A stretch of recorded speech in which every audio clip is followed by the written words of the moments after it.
In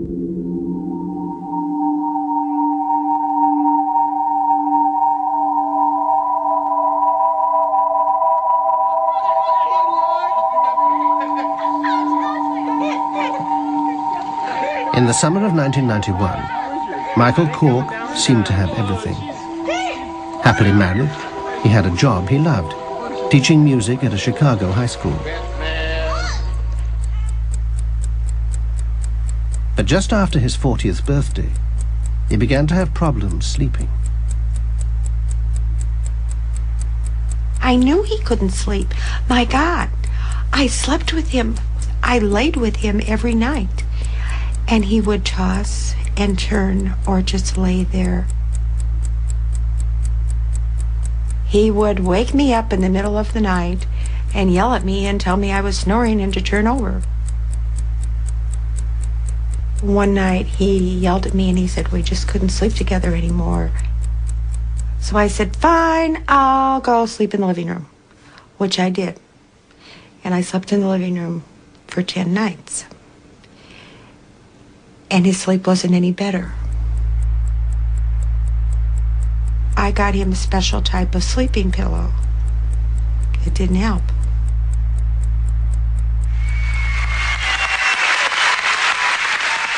Cork couldn't find a way to get to sleep. By the time he conducted this school concert, he hadn't slept for over 2 months. It took so long for him to walk and get up on the podium. I didn't want to help him walk. He needed the dignity, no matter how difficult for him.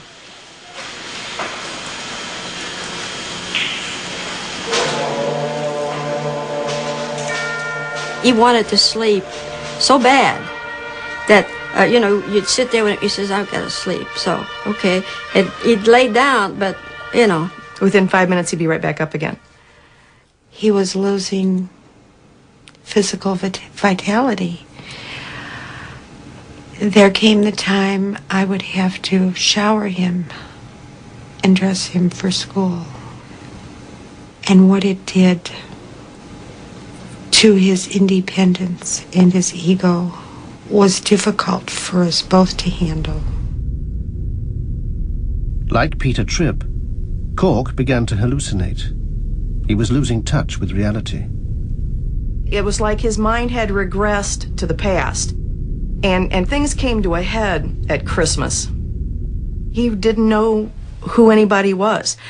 He called my daughter by my name a couple of times. It was almost as if he was living back in the past. And then he commented and he asked my mother where my grandmother was, why my grandmother wasn't at dinner. I says, what do you mean, Grandma? He says, yeah, Grandma, your mother. He said, where is she? Well, she'd been dead 16 years. Just after Christmas, Cork was admitted to the University Hospital in Chicago. Doctors weren't sure what was wrong with him. They diagnosed multiple sclerosis, even though insomnia is not a symptom of MS. By now, his condition had deteriorated dramatically. How long you been here?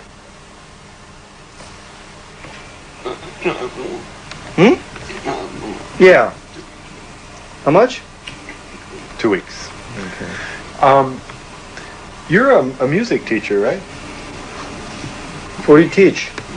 Instruments? Can you say it? What instrument? What instrument? Clarinet? He was no longer able to carry on a conversation.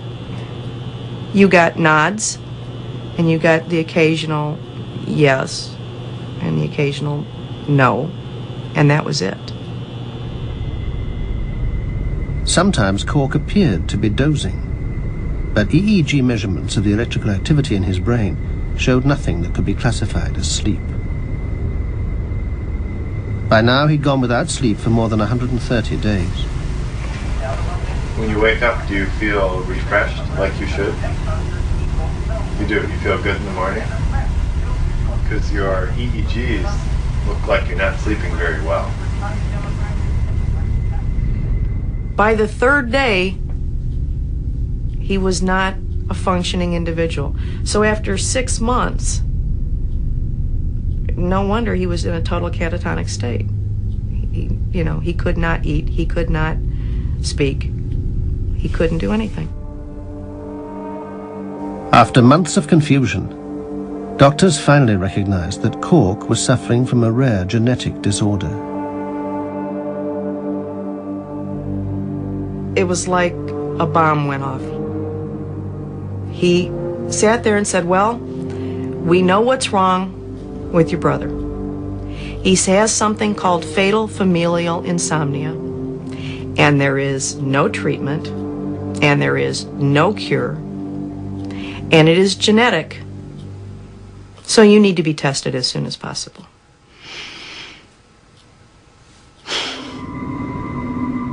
Fatal familial insomnia had been discovered 7 years earlier. Victims of the disease have inherited a mutation which eats away at a region of the brain called the thalamus.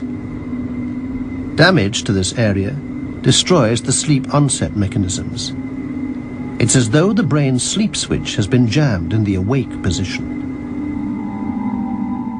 When somebody told me that my brother was dying from an inability to sleep, my first thought, and I'm sure everybody's first thought is, so give him some drugs. Give him something that's going to make him...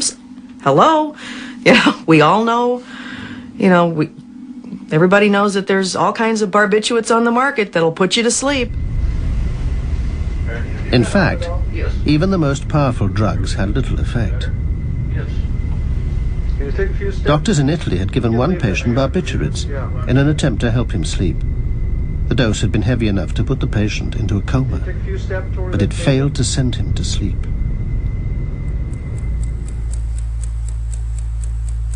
After 6 months without sleep, Michael Cork was close to death.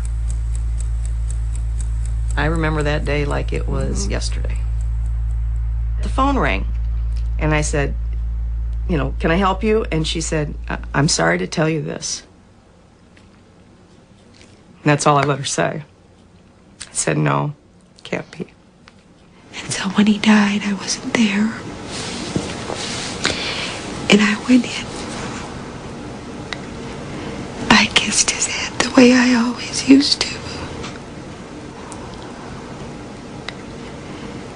And he finally got to rest. And that was the good part of it. That he could finally sleep. Eternally. I said to people that my brother died because he didn't sleep for 6 months. And people look at me and say, you're nuts. Never heard of anything Never like heard that. of it. You don't die from lack of sleep. Yes, you do. Joanne Mosby was tested for the fatal insomnia gene. The tests proved negative. But when she was a child, her natural father left the family home and moved south. She knows it's possible that somewhere she has family for whom time is running out. There's got to be a genetic link to my father's side of the family, my natural father's side of the family. And we need to find out what that is. There are other children out there. I have half siblings out there somewhere, and they need to be tested. Around 25 families worldwide have been diagnosed with fatal familial insomnia. There's no known cure, and all those who carry the gene will die.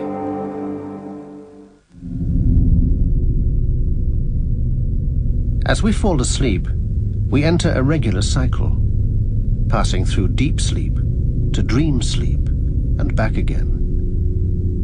During dream sleep, the brain is more active than when we're awake. But in deep sleep, the mind lies dormant. It's during this deepest stage of sleep that the brain may switch to an altered and potentially dangerous state of consciousness.